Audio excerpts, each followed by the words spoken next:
नमस्कार, खबर सूत्र में आपका स्वागत है और मैं हूं आपके साथ साक्षी। चलिए बढ़ते हैं खबरों की ओर। मध्य प्रदेश की राज्यसभा सीट को लेकर चल रहा राजनीतिक विवाद अब नया मोड़ लेता दिखाई दे रहा है। कांग्रेस उम्मीदवार मीनाक्षी नटराजन का नामांकन निरस्त होने और मामले के सुप्रीम कोर्ट पहुंचने के बीच पूर्व मुख्यमंत्री दिग्विजय सिंह के एक बयान ने सियासी हलकों में हलचल मचा दी है।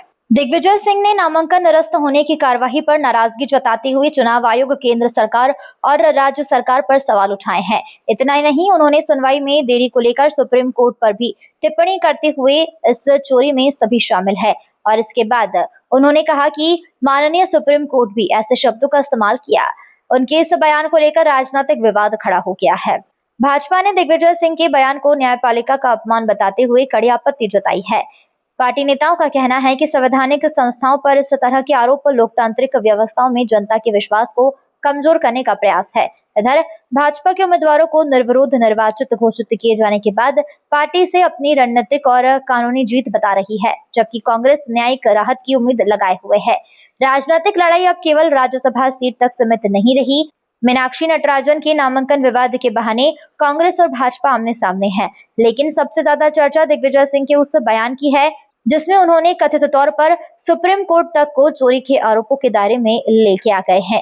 ऐसे बयान राजनीतिक अपमान तो बढ़ाते हैं, लेकिन संवैधानिक संस्थाओं पर सार्वजनिक टिप्पणियों को लेकर नई बहस भी खड़ी कर देते हैं। भोपाल से संजना प्रियानी की रिपोर्ट।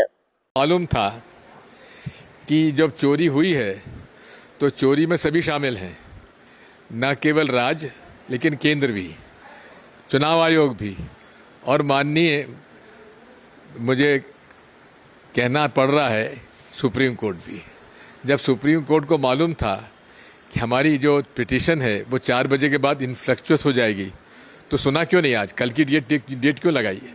ये सब मिली जुली चोरी है। सर, प्रमुख पहले के जो विधानसभा के सचिव थे उनसे मैंने बात की तो उन्होंने साफ स्पष्ट तौर पे कहा कि ऐसा कोई मामला ही नहीं है, क्योंकि ना ही उनका चार्जेस फ्रेम। अरे कहीं नहीं, कोई केस नहीं है।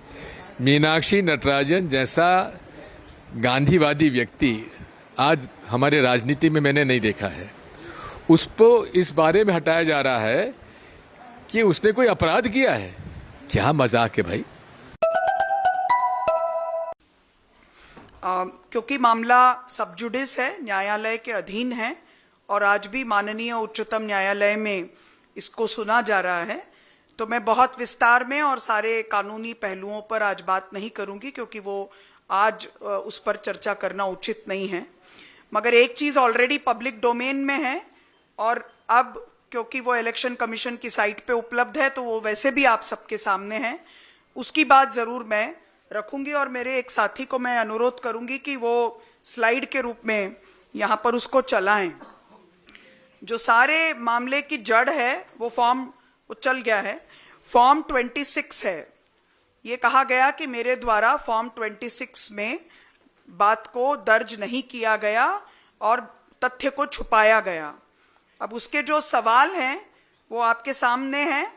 राजनीतिक दल का ब्यौरा देना है, मतदाता सूची में जो उम्मीदवार का क्रमांक है वो ब्यौरा देना है, उम्मीदवार का फोन नंबर और जो भी उसकी आइडेंटिटी है, ईमेल अकाउंट है, वो उसकी जानकारी देनी है, पैन और आयकर के रिटर्न के बारे में विवरण देना है, संपत्ति और अन्य चीजों के बारे में विवरण देना है। लेकिन मोस्ट इंपॉर्टेंट बात जिस पर यह सारी बात शुरू हुई वो ये है कि अगर कोई लंबित आपराधिक मामला है तो उसकी जानकारी देनी है और अगर कोई दंडनीय अपराध में दोषी ठहराए गए हैं तो उसकी जानकारी देनी है।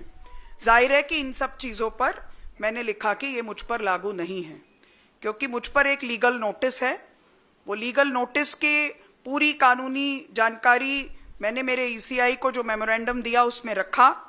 आज सुप्रीम कोर्ट में भी वो बात रखेंगे। मात्र एक लीगल नोटिस है जिसका अब तक अदालत ने संज्ञान तक नहीं लिया, कॉग्निसेंस तक नहीं लिया, वो मैटर है। तो अब इसको दर्ज करने के लिए कॉलम कहां था, ये क्लैरिटी होनी चाहिए। फॉर्म 26 में ऐसा कोई कॉलम नहीं है जिसमें लिखा जाए कि रैंडम कोई प्राइवेट कंप्लेंट के भी बारे में सूचना दीजिए। अगर वो ऐसा कोई कॉलम होता तो हम ये सूचना जरूर देते। इतना ही मैं अपनी ओर से कहूंगी, क्योंकि ये दोनों ही मामले, लीगल नोटिस और आज जो सुप्रीम कोर्ट में सुनवाई है, वो ये सब मामले वहां आज सुने जाएंगे।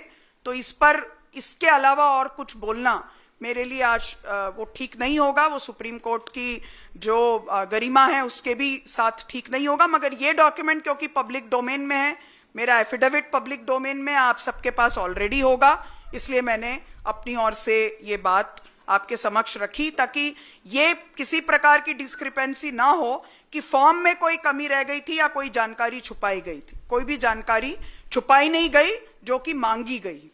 जो भी जानकारियां मांगी गई वो सारी जानकारियां फॉर्म 26 के तहत दी गई। मैं इतना ही अपनी ओर से कहूंगी।